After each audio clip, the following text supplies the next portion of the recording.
प्राणवी और प्रीथा ने मिलकर निर्णय लिया। एक दूसरे का हाथ थाम कर कहा, हम दोनों साथ चलेंगे, डर से नहीं, समझदारी से। दोपहर से यात्रा शुरू हुई। तरुण पत्तों की हरियाली और हल्की हवा में उड़ते पत्ते रास्ता दिखा रहे थे। प्राणवी, जिसकी आंखों में उत्सुकता थी, नक्शा संभाले हुए सामने नेतृत्व कर रही थी। प्रीथा उसका छोटा हाथ पकड़े फूल चुन रही थी, हंस रही थी, रास्ते की मधुरता से आनंद ले रही थी। वह अपने दिल की कोमलता में अडिग थी। रास्ता आसान नहीं था, कभी नुकीले पहाड़ की ढलान, कभी संकीर्ण घाटियां। लेकिन जुड़वांव होने का मतलब था जो कठिन राह में एक दूसरे का सहारा हो। दोनों छोटी थीं, फिर भी उनके मन में साहस की लौ जल रही थी। उन्होंने एक दूसरे का हाथ पकड़कर कहती, तुम मेरा हाथ मत छोड़ना, मैं तुम्हें बचाऊंगी। अंततः वे उस पहाड़ी पर पहुंचे जहां गुफा का प्रवेश था। गुफा के मुंह से नीली रोशनी चमक रही थी, जो रात को रात और दिन को दिन बना रहा था। चारों ओर उकेरे गए प्रतीक, चमकते चिन्ह, पत्थरों पर उकेरी गई पुरानी लिपियां, जैसे पुराने समय से संदेश भेज रही थीं। हवा में जादुई कण तैर रहे थे। प्राणवी सिर उठाकर देख रही थी। उसकी आंखें चौड़ी थीं, हाथ में नक्शा कसकर पकड़ा हुआ था। प्रीथा ने झट से अपनी छोटी सी गुड़िया निकाली और गुफा की ओर मुस्कुराते हुए बोली, ये डरावनी नहीं है, ये जादुई है। उनकी मासूमता और साहस ने उस रहस्य को और भी ऊंचा बना दिया। गुफा के भीतर एक विशाल हॉल था। दीवारों पर चमकते प्रतीक, हवा में तैरते पन्ने, बोलती पत्थर की मूर्तियां, जैसे वे खुद अब जागरूक हों। वहां एक बूढ़ा साधु ध्यान की मुद्रा में बैठा था। उम्र सैकड़ों वर्ष की, सफेद दाढ़ी, चमकती आंखें और सांसों में जादू की गूंज। साधु की आवाज धीमी और गूंजती थी, मैं पिछले 100 वर्षों से तुम्हारा इंतजार कर रहा हूं, राजकुमारियों। केवल वही जुड़वांव जिनमें प्रेम और बुद्धि दोनों हों, इस शक्ति को फिर से जगा सकते हैं।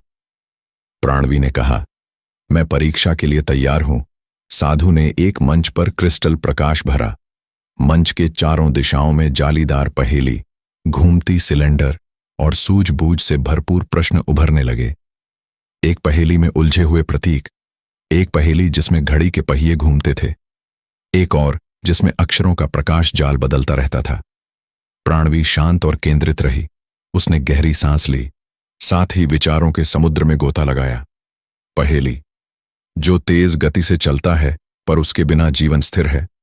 प्राणवी ने उत्तर बोला, समय। जैसे ही उसने उत्तर दे दिया, मंच रोशन हो गया और पहेली का अंक चमक उठा।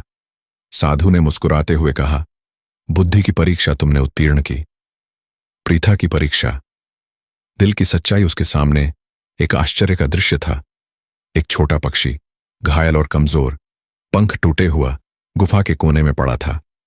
प्रीथा के मन में स्नेह और संवेदना जाग उठी। उसने पक्षी को सहलाया, नरम आवाज में पूछा, तुम्हें दर्द हो रहा है? हां, ठीक हो जाओ, मैं हूं ना। जैसे ही उसका दिल से प्यार और देखभाल प्रकट हुआ, पक्षी धीरे धीरे चमकदार रोशनी में बदलते हुए परी बन गया। परी ने मीठी आवाज में कहा, तुम्हारा प्रेम मुझ में जीवित हो गया। तुमने दिल की परीक्षा उत्तीर्ण की। जैसे ही दोनों परीक्षाएं पूरी हुईं, गुफा की जो काली डरावनी रोशनी बाहर निकली थी, वह एकदम गायब हो गई। गुफा के अंदर प्रकाश फैल गया। एक प्रकाश स्तंभ ऊपर उठ रहा था, स्वर्णिम और निर्मल ऊर्जा से भरा हुआ। उस प्रकाश से जुड़ी जटिल शक्ति ने पूरे राज्य पर मंडराना बंद कर दिया। साधु ने कहा, अब तुम दोनों ने उस शक्ति को जगाया है जिसने संतुलन और आराधना का आश्वासन दिया है। वापस जाओ, लाओ शांति और आनंद। राजकुमारियां वो शक्ति लेकर राज्य लौट पड़ीं। राजमहल लौटते ही राज्य, पुरुष, महिलाएं, बच्चे सभी एकत्रित हो गए। एक भव्य समारोह हुआ। ध्वज फहराए गए, लोग फूल बरसाने लगे, बाज लोग ढोलकियां बजा रहे थे। राजा मेहुल ने राजसभा में कहा, देखो, शक्ति तलवार में नहीं बल्कि दिमाग और दिल की सच्चाई में होती है।